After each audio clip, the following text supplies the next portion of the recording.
തൃശൂരിൽ വൻ കവർച്ച.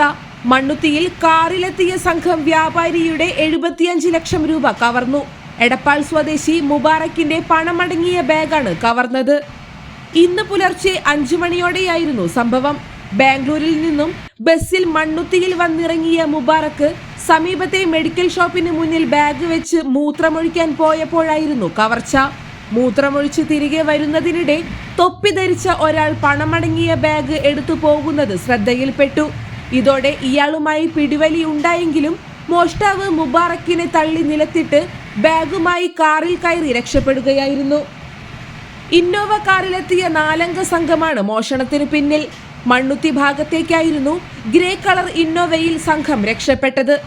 പിടിവലിയിൽ പരിക്കേറ്റ മുബാറക്ക് ആശുപത്രിയിൽ പ്രാഥമിക ചികിത്സ തേടിയ ശേഷം മണ്ണുത്തി പോലീസ് സ്റ്റേഷനിലെത്തി പരാതി നൽകി. അറ്റ്ലീസ്റ്റ് ട്രാവൽസ് ഉടമയായ മുബാറക്കിന് ബസ് വിറ്റു കിട്ടിയ പണമാണെന്നും കുറി കിട്ടിയ പണമാണെന്നുമാണ് പോലീസിന് മൊഴി നൽകിയിട്ടുള്ളത്.